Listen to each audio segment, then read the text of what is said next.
What confusion here at London Airport. Hundreds and hundreds of young Beatle fans shouting, yelling, waving umbrellas and hats, shouting for their heroes, the four young men in dark clothes who just disembarked from the huge white and blue twin-jet airliner which has flown them from Stockholm. There's quite a crash at the bottom of the steps at the rear of the plane. Scores of people down there with the flashbulbs going as the Beatles try to force their way through. Massive security precautions here to bring them to the main building. Now the Beatles are making their way towards the main terminal. They're waving and smiling at the crowds. They're wearing shorty black overcoats. The Beatle haircuts stand out for all to see amidst the milling throng down there. The fans are virtually going wild here on the balcony. They're shouting and yelling, and they're having a wonderful time despite the pouring rain. Can't get out of my bed. There's a thought crime running through my head. Can't take these rules, and people are fools who believe what they read and believe what they see, believe what they see on the TV. Opinions are like iPhones.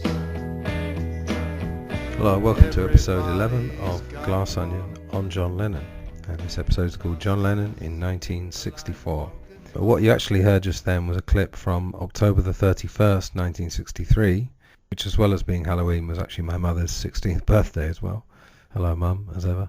And the Beatles were in fact returning from a tour of Sweden, and it was one of the first times that the screaming and the Beatlemania was heard. I don't know offhand when the actual term was coined, but it definitely would have been around that time.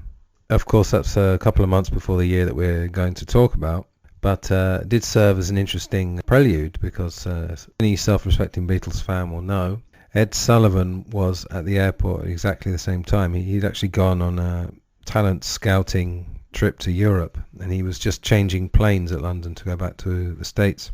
And he witnessed Beatlemania, and that, of course, that led to the Beatles being booked on the Ed Sullivan Show. And sorry, Paul McCartney, but you do like telling the story that they said they wouldn't go to America until they had number one, but the trip was actually booked already. Still makes a good story, though, doesn't it? Anyway. So today my talk is with Jude Southerland Kessler, as I mentioned at the end of last week's show. She is the author of the John Lennon Series, which is a mammoth series of books. I'm not going to say any more because she talks about it at length in this interview. So this is part one. So our topic was 64, but as you know, this podcast can tend to be sort of tangent central. So we talk obviously about Jude's background and how she came to write these books, and we talk a little about the creative process itself and what her writing process is. And then we talk a little bit about John Lennon's early life, and we kind of get a bit sidelined with that, although it's all good stuff. And then about halfway through we get to 64. As I've said many times before, this podcast can go any place that I and the guest want it to go, or it's usually not even ordained by us. It just happens. There's so much to talk about, as anyone knows who listens to Beatles podcasts and the like. So 64, as you'll hear, was an incredible year in the Beatles. I mean, some people have said that of all the years, even though all the years from 63 to 69 were incredible in their own way, but a lot of people would pinpoint 64 and 67 for two totally different reasons, being two totally different Beatles groups in those 2 years. But 64 was when they went truly global. An incredible workload. It's really a miracle they came out of it in one piece. Now, Jude's style of books marks her out from other authors, really, because she personalizes in a way that I don't think other authors quite do.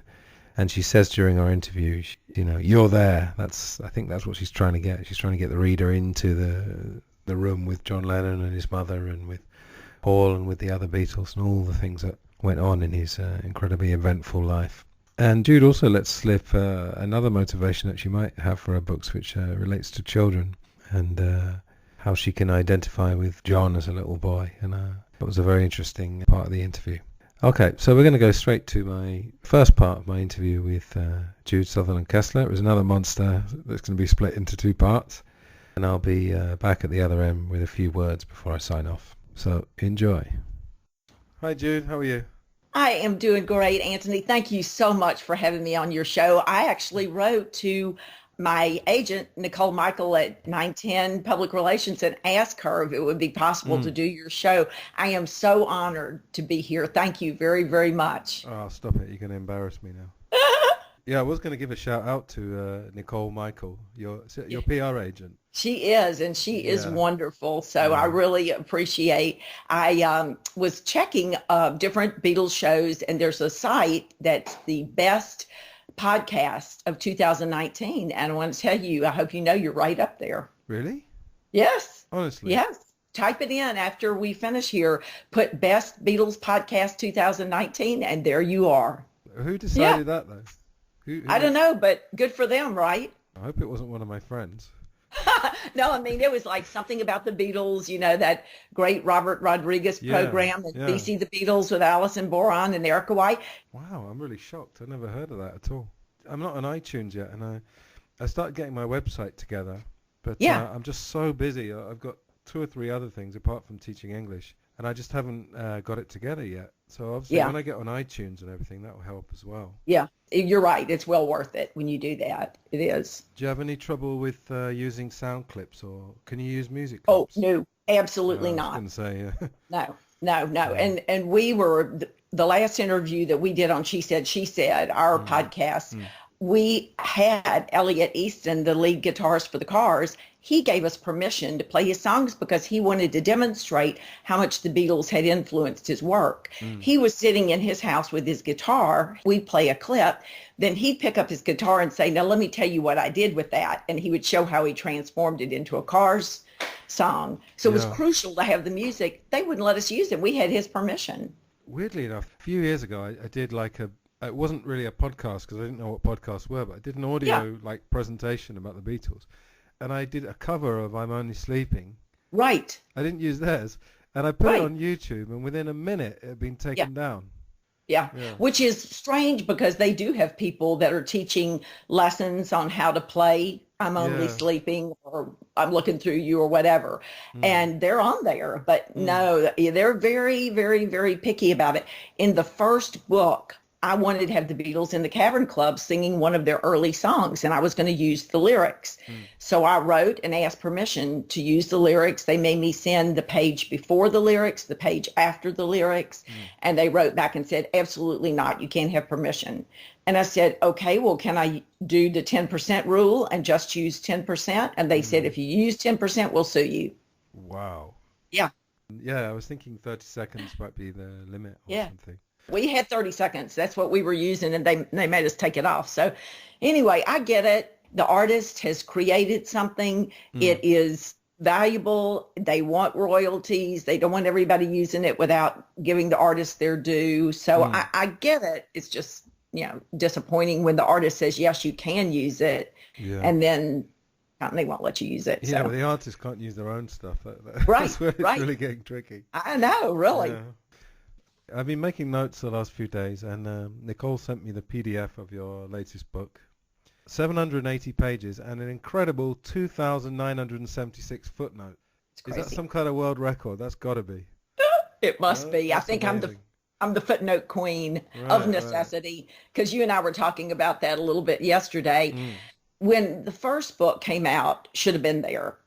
It was my thought to tell John's story, because if you tell John's story, you tell the entire story of the Beatles, from the moment that his mother says to him, John, you have music in your bones. I play my banjo on Smithdown Road at the Brookhouse Pub.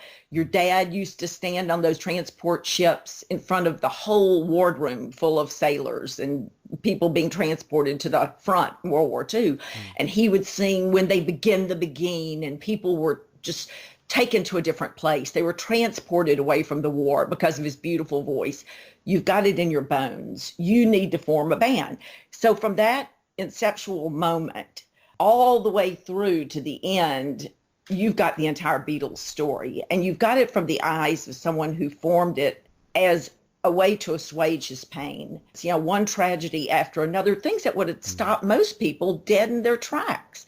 And he takes that pain and he transforms it into the soundtrack of our lives. So I thought, I want to tell that story, but I want to tell it like people would read a novel so that they feel as if they're there. When John goes to Hesse's and gets his first real guitar, not his mail order one, but the real one, they're there with Mimi and with him and with Jim Grady, the salesman. They're on the bus going home as he's playing it for the first time. And Mimi's thinking he's never going to get this out of his system. He told me if I would let him get this guitar, he'd get it out of his system. But I can already see this was a big mistake. You know, you're there the first time they play the Cavern Club and they send the note up to them that says, "Stop the bloody rock and roll." You're there, you know, on my very favorite night of all, April of 1962, when the Beatles go into the Cavern Club in their leathers for the last time, and they perform the first set in their leathers, and then they go to the band room, and I got chill bumps, and they come back out, and they're wearing their suits, and for the first time, they are the bow at the waist Beatles, the we'll sing the whole song, we won't interrupt the song in midstream Beatles, we won't curse at the audience Beatles, we won't throw sandwiches at the audience Beatles, and they become, you know, the new Beatles. And so you're there for all that. Well, what I didn't understand was that there was a genre called fan fiction that had never heard of fan fiction, didn't know it existed. So people started saying, oh, this is just fan fiction. So I thought, oh, no. I've researched this, spent 20 years writing Should Have Been There, 20 years. Went to Liverpool 7 times to interview everybody that John knew. I mean, Julia Baird and Helen Anderson, who was his best friend in college, and Rod Murray, whom he lived with at Gambier Terrace, and Patty Delaney, the doorman at the Cavern Club. And we talked yesterday about Alan Williams and Bob Wooler and his professors. I got to talk with George Jardine. He was still alive at that time, and Arthur Ballard, and everyone that knew John, and spent so much time visiting with each of them. Johnny Guitar and all of the greats were there back in the early 90s, and do interviews with them, and then start to put that book together. And I was taking so much care with each chapter that what I would do is I'd finish the chapter and then I would send it to the person that the chapter was about. Yeah. Bill Harry wrote me back immediately and said, "No, you've made some mistakes in my chapter." And I said, "Okay, what?" He said, "You had me sitting in the front room at Yecrack. Never sat in the front room. You need to put me in the back room. You need to have me sitting under the painting of Lord Nelson. And you had me drinking ale. Never drank ale. I only drank bitters." Right. You know, June Furlong said, "When you described me, you didn't say that I had a wisp of hair hanging down on my left side every day." Was that was that the nude model, June Furlong? Yes. And John drew her wristwatch, is that right? Exactly. Yeah. Exactly. Only she would kill us for saying what you just said. I'm not even going to repeat it. She wants to be called the life model. And have you ever met June? No. She would say, "Oh, what did Anthony say? Oh, right. Well, now that's a matter for my solicitor, it is." Yeah, she doesn't like people to say that. So. Oh, that she's a nude model, you mean? Oh, yeah, no. Okay, so the wristwatch thing is probably true, is it? It is true. It's true. Okay. It's absolutely true. But she wants to be called the life model. Oh, I see. Okay. All right. Jude, do you mind if we just backtrack a little bit? Can you tell us a little bit about your background, where you're from, and what you studied as well? Because we have something in common there. Oh, good. Great. Yeah. Well, my parents both worked full time. So every summer I would go to summer school from the time I was in elementary school on. Consequently, I finished high school in my junior year. And so instead of having a senior year in high school, I went on to college my senior year and was zipping through college when I decided that I had a passion both for history and for English, and I couldn't make up my mind what I wanted to major in. So I decided to get 2 degrees, one in history and one in English, 177 hours, and I took 23 hours every semester during the regular semester and 17 in the summer, and finished in 3 years with 2 degrees. Wow. And then went straight into the master's program in research and English, and knew I wanted to write a book like this, but I didn't know who I wanted to write the book about. And then, of course, I taught school for many years, taught on the junior high school level first, and then the high school level. And then I taught at Troy State University in Alabama on the college level for 6 years. Are you an English major as well, or history, or both? No, I'm an English teacher, but didn't you teach English at school? I did. That's what I was teaching. Yeah. Is that yeah. language or literature or both? Literature, some grammar classes. Everyone has to teach a 101 class, you know. You have to do it. And those kids hated being there. In fact, one day I said, next time you come to class, I want all of you to wear white T-shirts with nothing on it, because that's how you feel about this class. And they hated it, you know. Right. But the literature classes were really fun. I always tried to dress up like every character that we were studying and try to bring the characters to life. And I love doing that. And there were some composition courses as well. And it was a great job. But you know, because you teach, you bring your job home with you. You still have to make lesson plans for the next day. You still have to grade papers. You know, it is an ongoing 24/7 job. So I've also worked in an office doing a fairly mindless job.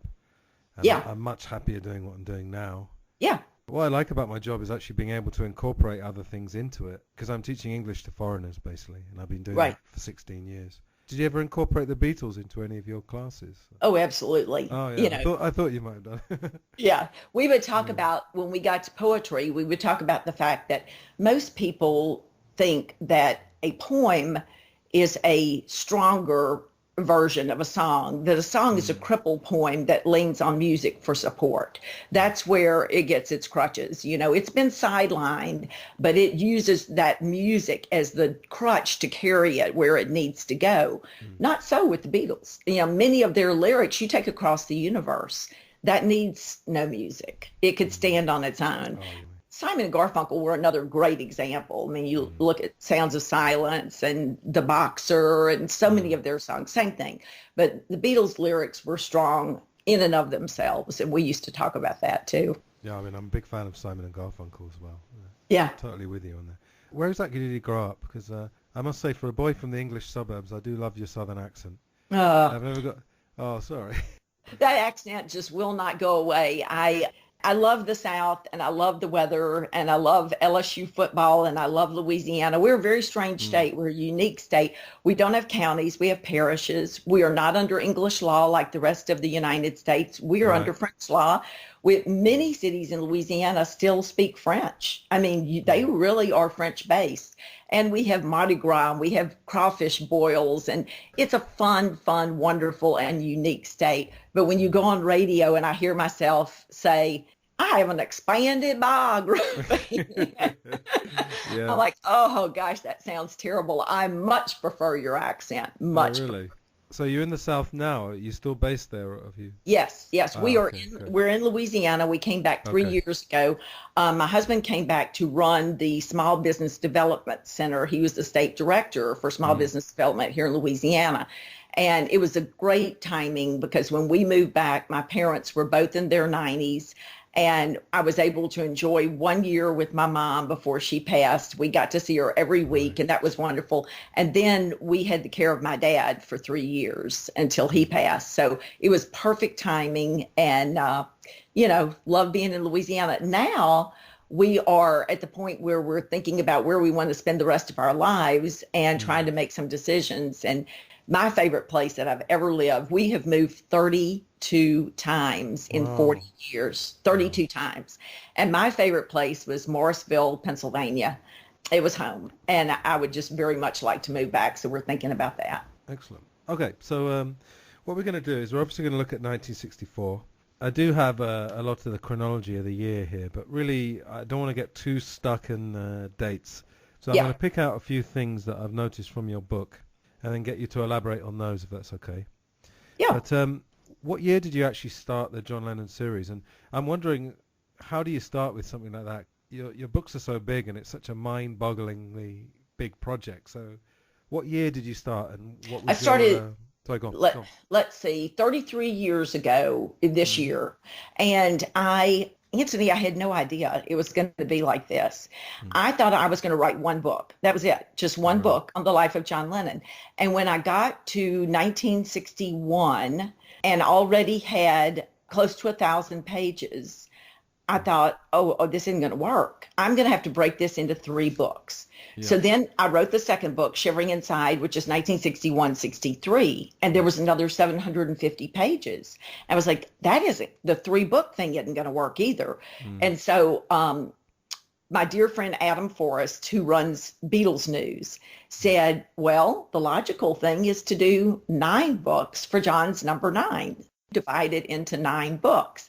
And I thought, that'll work. I think I can do it. However, that being said, this book, the one that we're talking about today, was supposed to be 1964-65. And in almost 1,000 pages, we've only covered 64. So it may end up being 10 books, which I hate because I'd like to keep it to 9. We'll see how it progresses. Wow. But, thus far, the plan is 9 books. So I guess you're going up to 1980. Would you speculate on what he would have done after he died? Or I don't know. That's the part of the story they want hushed up. No one wants to talk about the end because John was swinging in a different direction. Let's face it, he was becoming an adult. He was putting those wild and crazy years behind him, and he was stepping into adulthood a little bit older than most people do. But he was never allowed a childhood. Mimi never really allowed him to go to the picture dromes, the movies, or have candy or have fun. And he was supposed to do something responsible all the time. He could read, he could do art projects, he could write, but it needed to be something productive. So he never really had that childhood. So he has it later. So he enters his 40s, and the first thing that happens is that he watches that miniseries, Jesus of Nazareth, becomes very interested again about the Christian faith that he was reared in the Episcopal Church, which he has a bitter taste in his mouth about because when he was about 11, the priest from St. Peter's Church in Woolton called Mimi and said, John can't come back anymore. We're finished with him. He's stolen the grapes off the church altar, which he did. He's drawing caricatures of everyone in the choir and he's hurting their feelings, which he did. He's making fun of everyone. He can't come back anymore. And she was like, all right. And she was not happy. But then he said, and neither can you and George come back.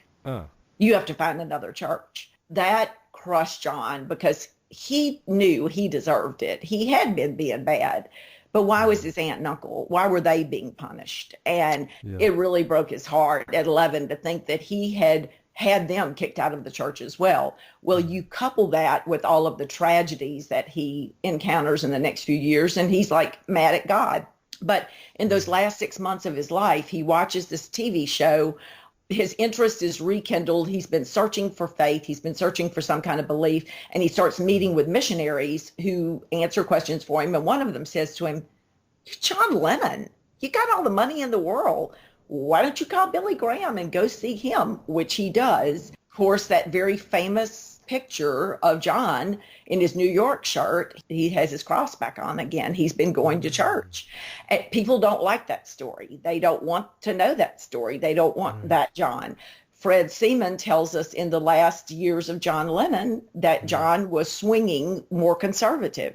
He found things that he admired about Reagan. And people don't want to hear that either. They want the John that he'd always been. So I don't know what would have happened. I don't know where he would have gone. John was so unpredictable. He said something one day and the next day it was 180 out. So who knows? I must say that, having started doing this podcast, I'm finding he's quite an unreliable person in interviews because he said, you can tell me if this is right or not. He said something to Hunter Davis along the lines of, well, I just say the first thing that comes into my head. Yeah. Right. You heard that quote? Yeah. Right. And it depends on what mood he's in. The one thing you can rely on is when John tells you that a song is no good and it's a throwaway song, you better pay attention to that song because that is the song about his personal life and it embarrasses him. He is sorry he recorded it because it gives you too much information. For example, It's Only Love. That's a song about the breakup of his marriage to Cynthia, how he still loves her. Why do we fight every night? Just the sight of you still makes nighttime bright. The marriage is failing and he still loves her, but he can't make it work. So what does he say about that song? It's trash. Any song he tells you is no good, that reveals too much. He didn't want you to listen to it. And Your Bird Can Sing, he was quite dismissive of, wasn't he? Right. And I think that's an incredible song. And he's really, that song, if you go back and listen to the words, he's furious at Brian. He's really mad at Brian, and he's lashing out. You've got everything you want, and your bird can sing, but you don't get me. You don't understand me. You don't know me. He's really mad. It's a very personal, angry song to Brian, and he didn't want you to listen to it. So if he says that, pay attention. Okay. Right, I'm going to ask you something that I know you've been asked before, because I've been listening to a few podcasts this week that you've been on. Why John Lennon and not the other three? Why was he your focus? Well, of course, I was a fan. I'm sure you've heard me tell the story of going to school and having to choose a Beatle by recess, which still just blows my mind. I mean, what you get 2 hours to choose a Beatle? And plus, I was a little girl, I was like 9. I've got to fall in love with someone in 2 hours. Falling in love with George. I thought George was the one, and then all my friends were so vastly disappointed in that decision. I could tell I'd screwed up. I'd said something wrong. So I went home and did a bunch of research on the Beatles and called their older sisters and said, what about these Beatles? Tell me about the Beatles. Came back the next day and said, I'm going to pick this guy right here, John Lennon. And they were like, yes, we knew that's the one you'd pick. He's the smart Beatle. He's the leader Beatle and all that. And so initially it was just that. But my husband and I have tried to reach out to children through the years who have situations that are going on in their life where they're not happy at home, or say their parents are splitting up, going through a messy divorce, or they're just not getting along with their parents. They've been thrown out of the house, whatever. And we've always had those children in our home. We had an only son, Cliff, and Cliff loved friends and loved people and very gregarious. And so he loved having these other children there as brothers and sisters. And John is the little boy that's lived with us the longest. He may not have had a place in a home where he wanted to be. I mean, obviously, he always wanted to be with his mother and not with George and Mimi. George and Mimi were wonderful to him. I mean, Mimi made him do his homework. She was there when he got out of school in the afternoon to walk him home. From her, he learned responsibility and determination and a lot of good things, but she was not loving. And when he would say, Mimi, why are you here every afternoon when I get out of school? Hoping that she'd say, well, because I love you, John. She'd always say, it's my duty to do so. It's my duty to do so. So he never felt that he had the home he wanted. And then when he finds out that his mother has 2 other children, it's not that she doesn't like children or want children. It seems like she doesn't want him. Oh, I see. So he doesn't ever feel like he's wanted or loved. And he has a place in this home. And I mean, I'm a fan of John Lennon, the Beatle, and John Lennon, the solo artist and the peace activist and the writer, all of the things that he did, the artist, the single line artist. But the person I love and the person that I'm doing this for is that little boy. And I want people to understand that if your life is ruined over and over and over again, whether you're sent to Scotland and while you're gone on holiday, your uncle dies and they bury him before you even get home and you never get the chance to say goodbye. Or whether your aunt tells you if you run away to your mother's house for the weekend as a teenager that she's going to get rid of your things. And when you come home, she's had your dog put to sleep, or whether your mother, who has become your best friend for 2 years of your life, taken from you again by death. Or whether your best friend dies of a cerebral hemorrhage. It can't stop him. It can't stop you. That little boy never quit. He never gave up. And I just think his story is important to tell. Yeah. Do you mind clearing something up for me? Because this has always puzzled me. So we had the story, supposedly the story in Blackpool of him having to choose between his mother and father. Yeah. And I know that Mark Lewison debunked that to some extent. But what's always puzzled me, I've read a lot of books, they talk about that at 5 years old and that the decision is made that Mimi will look after him. And then the story kind of gets picked up where around 15 years old he's spending time with his mother. Yeah. But where was Julia between the ages when John was 5 and 15? Okay. First of all, let's go back to that story about him having to choose. So that story, and I've talked to Mark about this at length, and he said to me, Jude, I totally believe Billy Hall. I questioned him up, down, and sideways. I totally believe that Julia and Fred made an amicable agreement to let John go back with her. That's what Billy Hall says. But, and I am not in any way disrespecting Mr. Lewison, because he is the Beatles guru of all Beatles gurus. He knows it all, and I hold him in the highest of regards. But Billy Hall was not in the room. Billy Hall was in the kitchen, and he did not hear what was being said. So let's think about a man like Fred, who is cocky. He is used to spinning a good yarn about himself. Everybody on the ship loved me. I was the hit of the ship.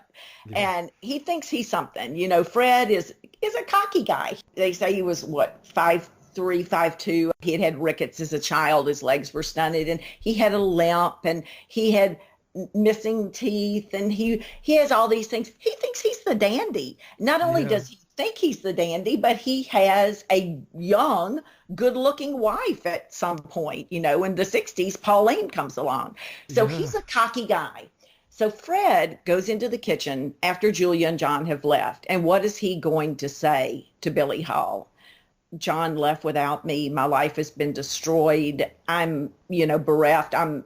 Or is he going to say, oh, well, we worked it all out, and I let her take John. We made an agreement, and I said, sure, you have him. It's the best for John.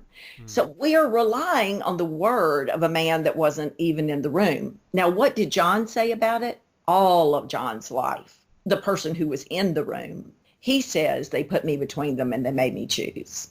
So am I going to believe John, who was there, or Billy Hall, who wasn't in the room? I personally still believe that they put that boy in between them and made them choose. But I wasn't there when Mark talked to Billy Hall, and maybe I would have been convinced that that was the right thing too. All right, then she takes him back to Liverpool. She takes him straight to Mimi's house, tells him to go in the backyard, play with his dog Sally, and then she disappears. All right. Great film made by David Bedford called Looking for Lennon. David Bedford does his research. When David Bedford tells you something, you can rely on it. You can take it to the bank.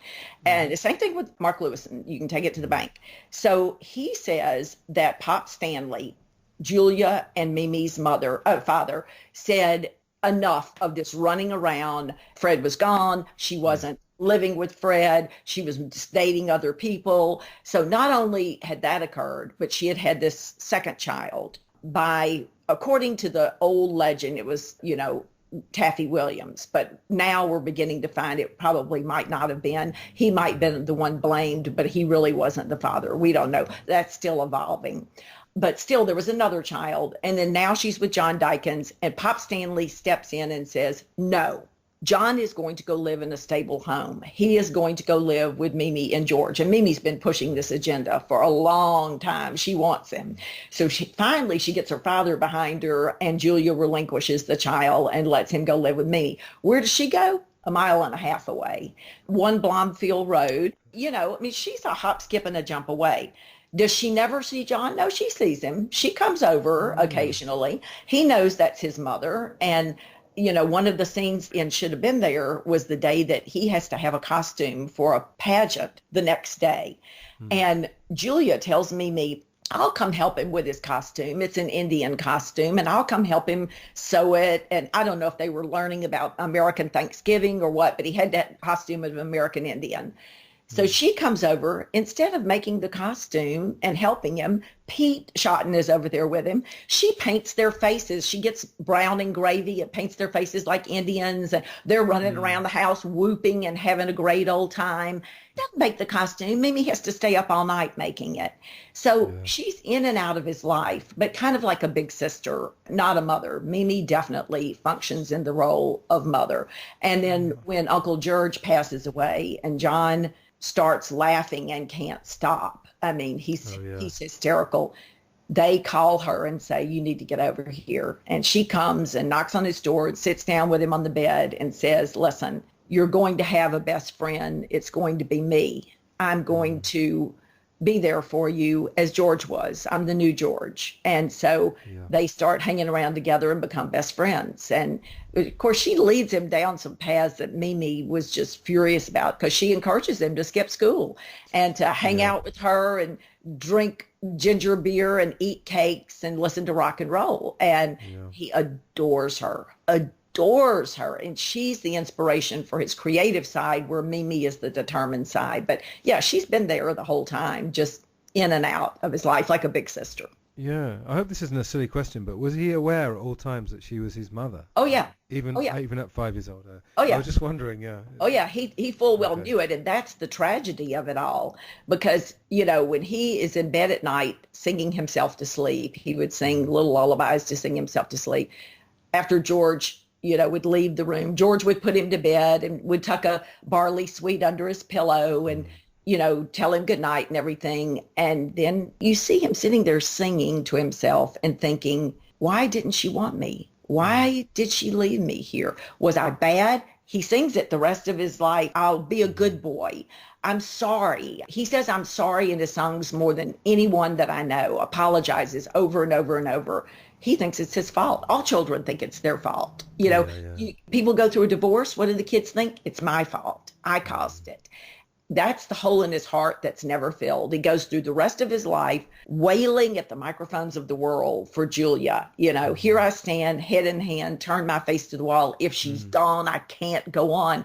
It's the mantra. That's what he sings. Half of what I say is meaningless, but I say it just to reach you, Julia. So you think most of the songs pre-Yoko were about either Cynthia or Julia? Is that what you just... Yeah, I think there's some for Cynthia. When I Get Home, and Do You Want to Know a Secret, which everybody says is about Brian, but it's also about his secret marriage, that he's married to her and can't tell the world. This is during that first year when he keeps it secret. He has some songs for Cynthia, but primarily 85% of what he writes is about his mother. You go back to I'll Cry Instead. He would, fluctuate between I've got every reason on earth to be mad and to be sad. I just lost the only girl I had. If I could get my way, I'd give up. I'd give myself right up today, but I can't. So I cry instead. He can't stand it when people shout and stare. He wants to hide himself away. Well, what's he going to do? Here's the plan for Beatlemania, folks. I'm going to come back. And I'm going to break hearts around the world. I'm going to break them in two, and I'm going to show you. You should have loved me. You should have had me with you. You shouldn't have pushed me aside. I'm going to show you what your loving man can do. They're so long before John met Bob Dylan in New York in 1964. He was writing autobiographical songs. It's his mantra.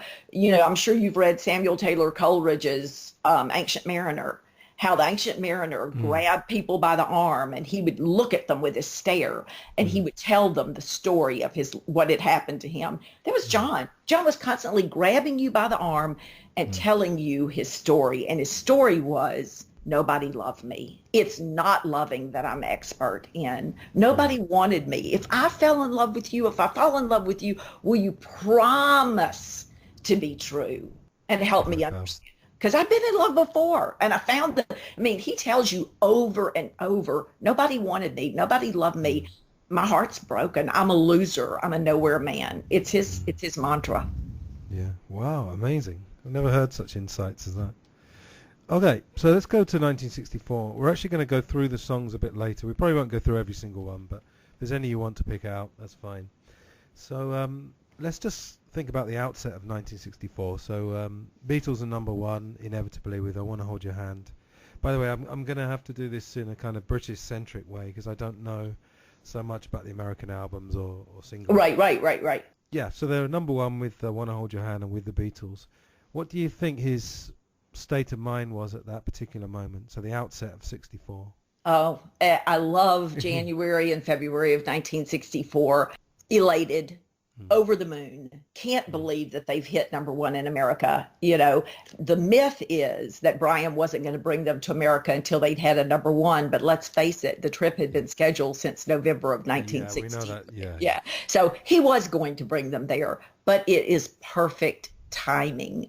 And they're so excited, but in the plane on the way over, and this is in the last chapter of She Loves You, Volume 3, that last bit there, they're scared to death. They keep saying, what if we're a failure? And they come up with the idea that if they're a flop and nobody likes them, they're going to say that they went to America to get record albums to bring back and study so that they can improve their music. They're all going to come back with record albums. And so it's a useful trip no matter what happens. Oh, they had a cover story, you mean? Oh, yeah. They had it all worked out. We're going to say we went over there to learn the music, and that's going to make us better musicians. Because they're sure that, if Lonnie Donegan can't make it in America, if there are no British hits, it doesn't happen. So they land in New York, and the sound that they hear as they're landing is this air-rending sound, and they can't figure out what it is. And then they see the thousands and thousands of fans waiting for them. And when John steps off that plane, I rarely see John smile. He may smirk. He may give you the Cheshire grin. He may give a sad smile. But when he steps off that plane, he is happy. The dream has come true. The toppermost of the poppermost. I wouldn't say quite yet they're bigger than Elvis, but they're on the way there. And the dream is not over. The dream is just beginning. The Ed Sullivan shows go well. They go to Miami. They're treated like royalty. They're given a barbecue. They're taken out on the boat. There are fans everywhere. The Washington concert, Ringo still says it was his favorite concert of all the concerts they ever did. How they lived through that, Antony, I don't know, because they're in the round. They walk them down through the fans onto the stage. Now, they have ushers on either side of them, 50 some odd ushers, but those ushers weren't going to protect them from the crowd. It was a miracle that they lived. They go down onto that stage, and then they physically move the equipment between. I just did a podcast about 1966 actually with a friend of mine, and we were talking about how the road crew they had was kind of 5 Scousers or something. Yeah. And the idea of these stars actually having to move the stage, I mean, it's just incredible. Incredible. No protection. They're in the middle of an arena of crazed fans. Yeah. And, of course, Cynthia's sitting there on the front row. George Martin is there. He's flown over. He's watching the concert.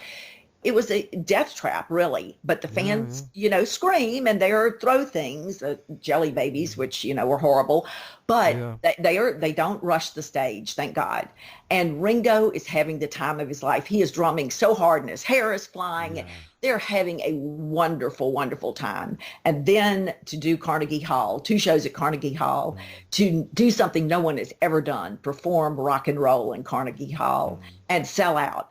That one John was upset about a bit, though, because they put people even on the stage. They're trying to make so much money that they even seat people on the stage. If fans are sitting 3 rows or 4 rows, I can't remember, of fans all around them on the stage because they're selling every ticket that they can. But, it's a miracle time. It's a happy time. Do you think maybe, we know he's a very restless person. And I mean, Bob Dylan was the same. I remember an interview with Joan Baez. She was saying when she did a tour with Bob Dylan, every night, the first time she saw Bob, she'd have a look at his face and say, what mood's he in tonight? And he moved on very quickly. So do you think maybe John was probably tired of the English fame, perhaps, but this America thing was a whole new deal? Oh, no. I think they loved their fans in England. That was always their heart. They always cherished those fans. I think John wanted to conquer the world. They say that Alexander the Great, when he had conquered the known world and there was nothing left to conquer, sat down and wept. There was nothing left to conquer. And I think John Alan Williams nailed it. He was the Beatles' first manager, for those people that are listening that don't know Alan. I think everybody knows Alan, but he said that John always wanted the next big thing. John, you're never happy. I let you play in the Jacaranda and you want to go to Hamburg. I get you to Hamburg and you want to go to the acoustic recording studio and make a record. You're never happy. You always want the next big thing. And that was true. He was always searching primarily to fill that hole in his heart left by his mother. And he keeps thinking, if I just do one more thing, it's going to make me happy.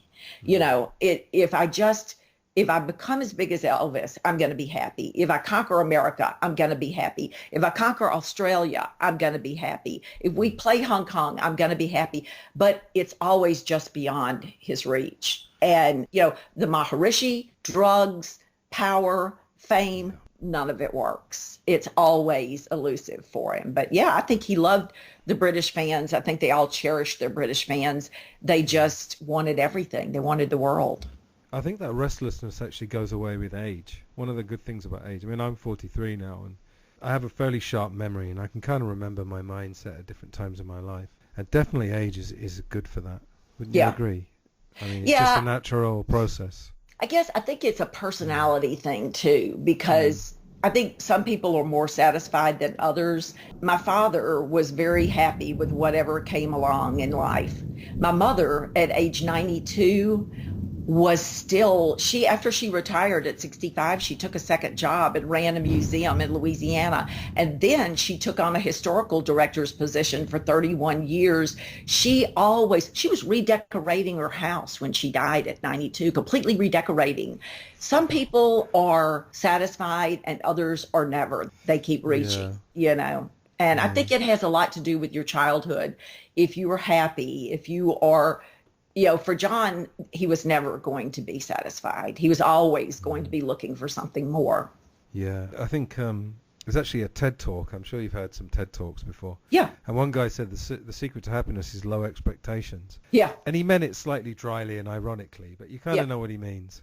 Yeah. Because, I mean, in my own small way, I mean, I'm sure you identify some things with John Lennon as I do. You know, I mean, just to give you a little example, we know about John Lennon and Strawberry Field, the place. Well, I had this field growing up near my house, and it wasn't a Salvation Army. It was nothing to do with that. It was just a field, but it was my place, and I kind of identified with that. Right. But I also identify with the restlessness, because I'm the same. When I achieve something, I'm just immediately, well, what can I do now? You know, you have that kind of adrenaline high, and then you have to deal with the crash, and so you're absolutely right. So. Well, that's what my guy that ran my website for years and years and years, Tim Coulter, he's the one that always does the covers for the book.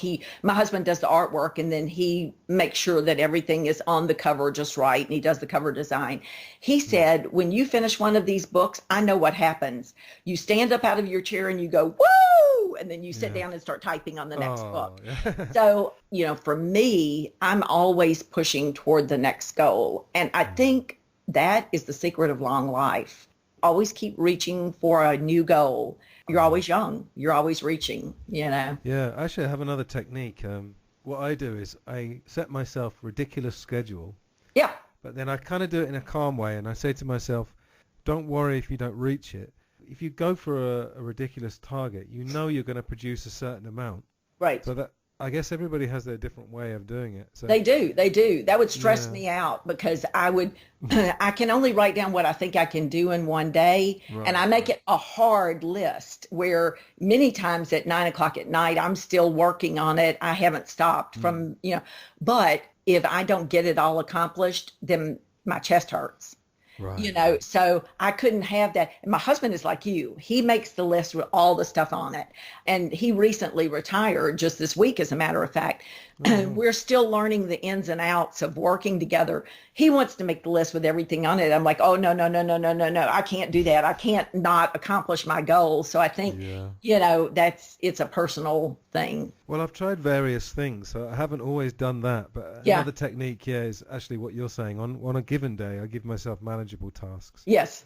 So I'm thinking more over sort of a 3-month period. Right. Yeah, I guess you try different things and see what works. Yeah. You're so much like me, though. I laugh because when you and I spoke for a short time yesterday and you were taking all these notes, that's what I do. Here's my book. You know, I've got all my pages marked for things that we're going to talk about. And I study and study and study for an interview.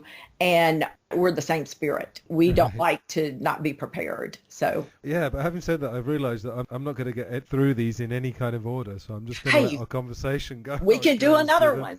Yeah, we can do another one. Yeah, we'll get to January in 3 hours, and then we'll go. Yeah. Okay, so I'll just cherry pick a few things from 64. Okay. I think really the thing that sticks out, I found this website that gives a kind of Beatles chronology of events for every year, and I found it very useful. But really, main emotion when I look at it. I mean, I'm exhausted just reading their schedule. Yeah. So do you think 64 was the peak period? Can you give us any idea of what their schedule was actually like?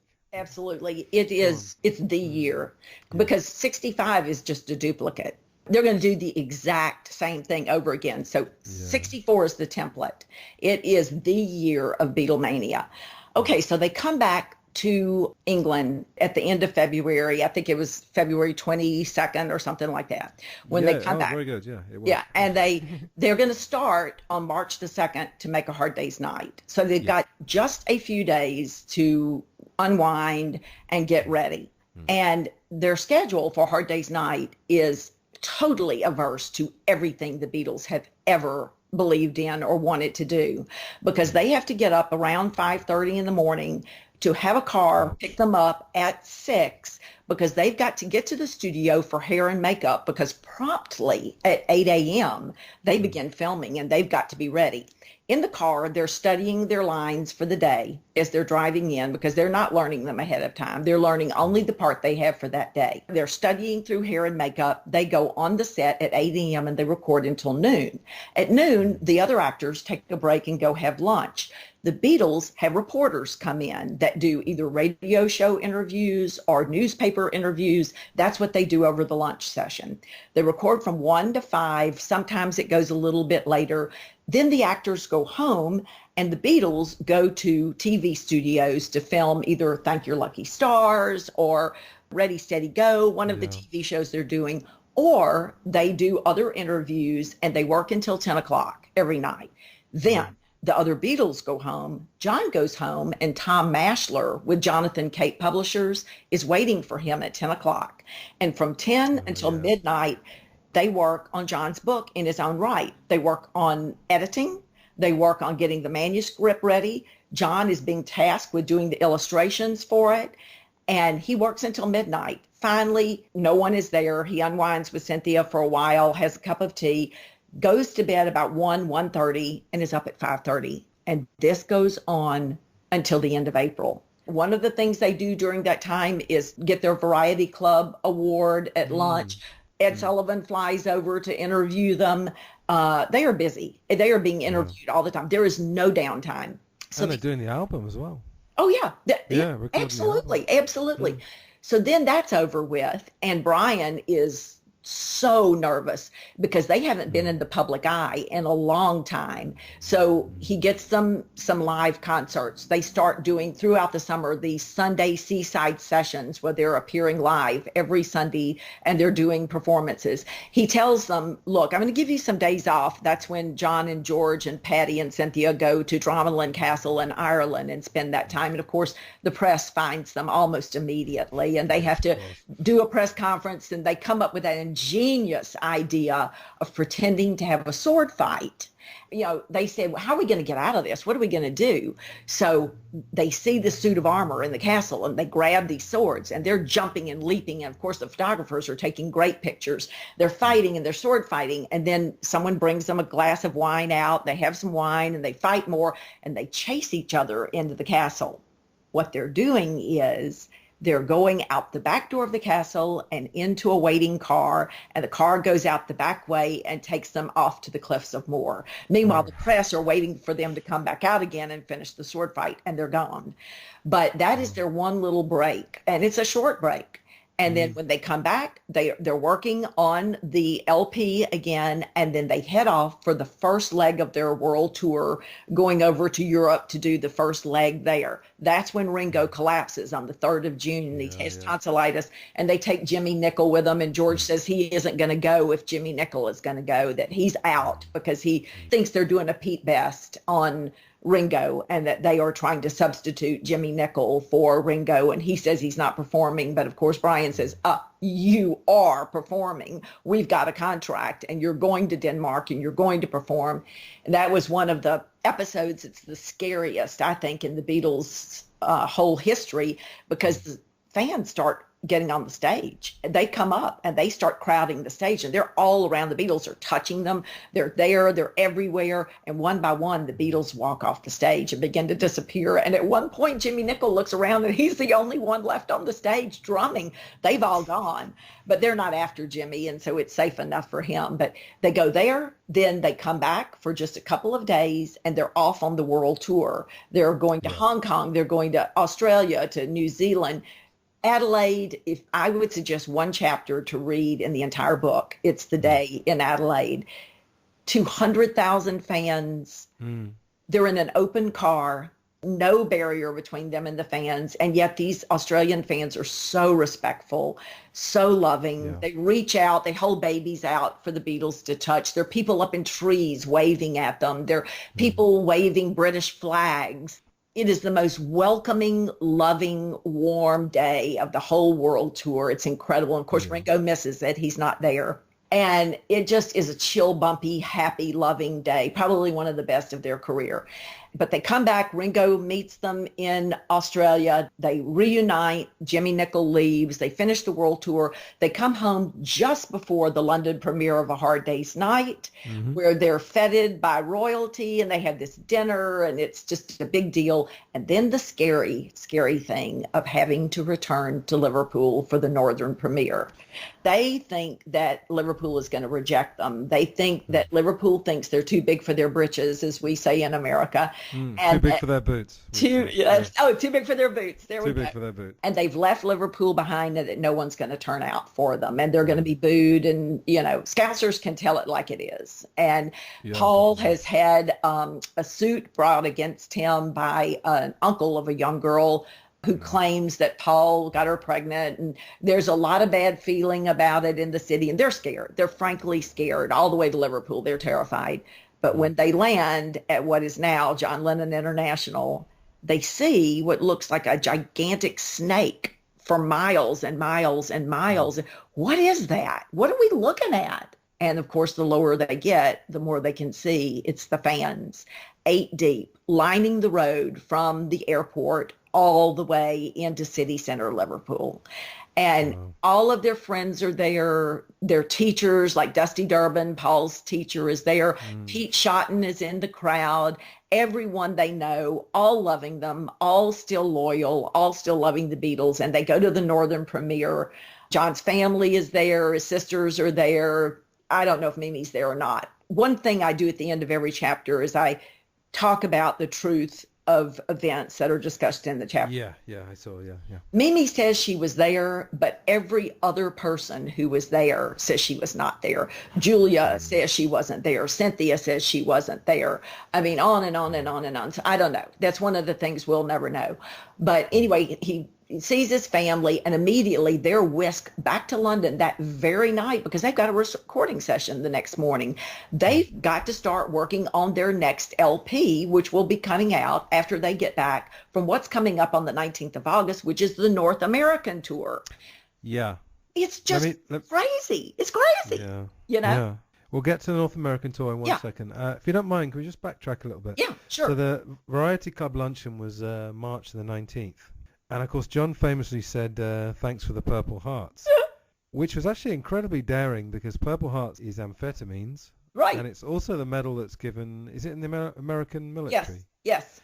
Now, I don't know if that was a Vietnam reference because although America was in Vietnam, it was actually, I think the Gulf of Tonkin, which was the incident that got them fully in, was, I think, August of that year. So I don't know if that was a war reference or a drug reference or both. Yeah, I think. Do you know if anyone had any idea whether he was going to say that? Well, no. John just said whatever came to his mind. You can always know when he's going to say something like that because he scratches his right sideburn right before he smarts off. It's a big tell. You watch when he does scratches that right sideburn. Watch out, he's getting ready to say something irreverent. It could have been both. At that time, they really weren't allowed to make any political comments. Brian was really watching them. But if he could sneak it in, he probably would. But the reason, for those that don't know about the Variety Club, that the heart is the symbol of the Variety Club. And when they are having their campaign to raise money for Variety, they sell hearts. And so when he gets the award, he's just being smart aleck. He's being John, the irreverent, funny, witty wordplay. he could have meant nothing. He could have just been a play on words, Purple Heart. I somehow think he did, though. Yeah. I somehow think he did mean Yeah, something. yeah. It could have been both. I don't know. And then, of course, In His Own Right is published. And not everyone likes it, actually. Can I just read you a quote? This is Sure. This was a conservative politician said about John Lennon. He has a feeling for words and stories, and he's in a pathetic state of near literacy. He seems to have picked up bits of Tennyson, Browning, and Robert Louis Stevenson while listening to the football results on the wireless. I'll try and find the audio clip. It was from a series in England, and it was someone called Charles Curran. It's funny, he reads a bit of Deaf Ted, Danuta, and Me.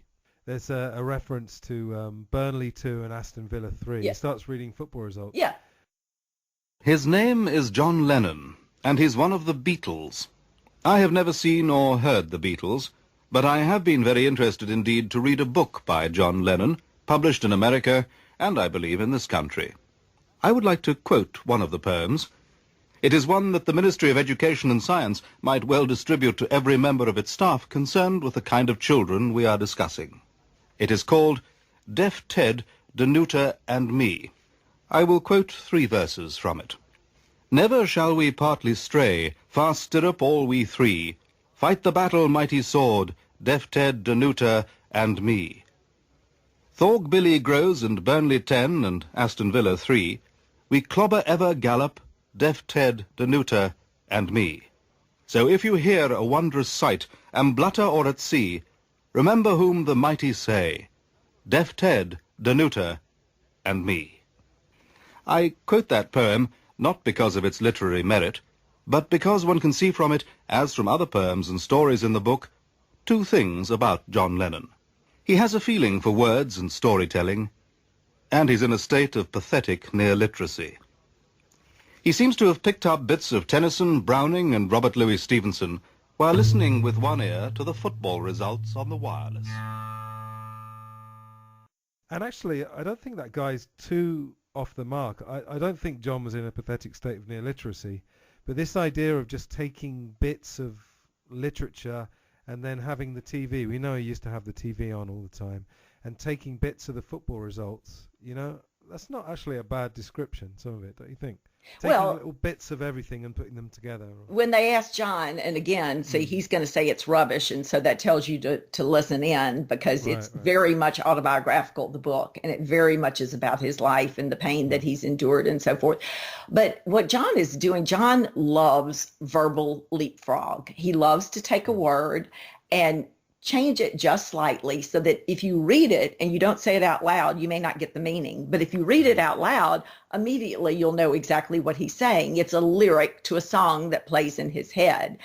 They say Shakespeare was not a closet drama. Shakespeare was never meant to be read. Shakespeare was meant to be acted on the stage. If you read it, you're not getting the full import of what Shakespeare was doing. Yes. You have to see it performed. And same thing with In His Own Right and Spaniard in the Works. It needs to be read aloud. When you read it, you hear all of the words that he's changing just slightly so that the meaning is still there, but it's funny. John, of course, which that man didn't know, was not a football fan at all, but he's very savvy about what's going on in the world around him. He reads 3 newspapers a day. So he knows football scores, and he knows who's winning and losing and who's ahead and who's not. And so he's throwing in references to everything, to literature, to politics, to current events, to football scores, to whatever. But John is very, very witty, and that's what he's doing. He's saying, like Lewis Carroll did, a bit of James Joyce thrown in, although he claimed he didn't know James Joyce at this time. That's right. But a bit of that. He has that natural innate ability to use words well and wisely, but in a funny way, and there are a lot of barbs in His Own Right. There are a lot of stings. It seems funny, but it's a very, very serious book. And of course, he won the Foyles Literary Award. Newspaper critics said that it was a delight for the English language, and it was something new and fresh for an up-and-coming writer. And of course, you know the story of the Foyles luncheon, how Brian, who was supposed to give the acceptance speech, and John didn't know he was in the room, didn't have his glasses on, couldn't have his lenses. So he couldn't see that Brian was there. So he unfortunately, very sadly, gets up and says what a Liverpool beggar says. When you give someone money in Liverpool, they'll say, you've got a lucky face. You got a lucky face. Right. Meaning you've just given me something I don't deserve. But they don't get that. They don't get it. And he sits back down humiliated. And then Brian gets up and says, finally delivering the speech, I told John not to write this book. I told him he had enough on his plate with Beatlemania. I told him that making records, doing live appearances, making a film, doing interviews was enough. But he insisted on writing this book. And this is all him. This creation is all him. This young man, he's young, he's very young, has written this brilliant book while juggling all these other things. And of course, then they stand up and applaud him. But he was one smart man and a great, great writer. Yeah, the other influence, have you heard of Stanley Unwin? Oh, yes. Oh, yeah. Absolutely. There's so much of Stanley Unwin in it. Yeah. There's some great stuff in there. I mean, one of my favorites, of course, when they had the Hard Day's Night premiere, they met Priceless Margarine, which is Princess Margaret, who's the Queen's sister. I mean, he was really, considering this is early 64, and they're still, to all intents and purposes, the cheeky, sexless as well. Don't forget that most, to the average person, they were these weird kind of slightly effeminate, sexless guys. But there's some very, very edgy stuff in that book, isn't there? He's talking about spastics and Jews. And I read it again last year. It even reads as quite edgy to, I consider myself a fairly broad-minded person. I was reading it in 2018. Yeah. Yeah. I mean, I want to talk to you a little bit later when we get onto the American tour about this idea of the mask was very slowly slipping every now and again. We know about the photo outside the brothel in Amsterdam, and the other one I remember is when do you remember when the reporter says to him, what did you do on the plane? And he says, we got stoned. Right. And the reporter says, well, I know you're joking. And John says, well, no, actually I'm not. And then the reporter just lets it go. Yeah. Well, and the reporters knew that if they reported what they were seeing, the party was over. And, they were included. That's right. Yeah. And so they were it's not like it is today. I mean, things are completely different. And it makes me sad that people try to judge John against today's standards, because those were not the standards in 1964. In 1964, if a man didn't open the door for a woman, it was a vast insult. I mean, that was pretty much a slap in the face. Today, the people don't want you to open the door for them because we're all equal. Don't open the door for me. That's an insult. People get mad when John does his clapping on stage and stomping, and they stamping the feet. Yeah. And he's making fun of people with deformities or diseases or whatever, when what he's really doing is making fun of the fans. They're all out there, screaming and throwing things and crying and weeping, and he's making fun of them, and he's sick of it. He's sick of people shouting when he's trying to sing. He's sick of all the throwing. When they tell him not to throw things, they're throwing lipstick cases. A lipstick case hit Paul just below the left eye and cut his eye. Thank goodness it wasn't slightly higher. It could have blinded him. They're throwing autograph books. Can you imagine how much that hurts when an autograph book hits you? On the North American tour, when they're in Chicago, they throw a raw steak. Oh, come on. Oh, yeah. They throw a can of fruit. Sure. So, I mean, they're tired of it. And that when he's doing that, he's making fun of the fans. But John was irreverent. And to judge him on the standards of 2019, things were not like that back then. I grew up in the 1960s, and there were jokes about people with physical challenges. And that was a big craze back then, and people laughed at it. It wasn't taboo. It wasn't not PC. So he was in a different era. He lived in a different era. And ahead of his time, of course. I mean, he was always that little step ahead, wasn't he? Do you think any part of him wanted to sort of sabotage the whole thing, or do you think he wanted to keep it going as long as possible? Oh no, I think he wanted to keep it going right up till 1968, when he finally has had enough, and he says, "I'm going to quit. I'm going to quit the band." And they said, "No, you can't. We've got this huge project going on, and we're going to do another LP, and you can't do that to us." When they come back from Hamburg the first time, Paul goes back to school. George returns to his job as an electrician's mate. Pete starts playing other gigs with other bands, and John goes around and rounds him up and says, "What do you think you're doing? We're going to be famous. It's his dream. It's not their dream. It's his dream. And you can't have a job. You can't go back to school. We've got to be able to play the Cavern Club at lunch and then turn around and play again at night. We've got to practice. You can't do this. And he makes them come back to it. I think it's always his dream. He's the one that's holding them together despite what, at one point during one of the North American tour interviews, they say, is there a leader Beatle? And Paul says, no, I don't think so. And then John follows that up by answering every single question that's asked during that interview. Right. And John always leads them out of the room. He stands up, they stand up. He leads them out, they follow him. It's his... Yeah. He used to call it Brummer striving. Yes. Getting a proper job. I think he might have invented that. I don't think that's Scouse slang, actually. I like it. Yeah, it's great. And that's where we're going to leave it, in fact. We managed to go somewhat chronologically with a bit of skipping around. And we reached something like the spring of 64 there. So still got to cover some major events such as the first major North American tour, which was started in August. There's also another album at the end of the year, Beatles for Sale, and a few other things happening in John's and the Beatles' lives. So I hope you enjoyed that. I'm going to sign off now, and I will see you in 2 weeks for the second part of my talk with Jude. Currently been doing a lot of editing this month, but I'm also talking to lots of other people. It's incredibly easy once you're in the network to talk to people that you've only ever heard of. I've recently been talking with Dan Richter, who some may have heard of. He was actually, not only did he live with John and Yoko for a period of time in the early 70s, but he also was the lead ape in 2001 A Space Odyssey. So also got to work with Stanley Kubrick. So I'll be very excited in the future. Dan said he will talk to me at some point. He's traveling at the moment. That'll be incredible to talk about that. John Lennon and Stanley Kubrick never actually met, but Dan did agree with me during our chat that they would have had a rather interesting relationship if they had known each other. So you can hear the music, so I will see you in a couple of weeks. Take care. Goodbye.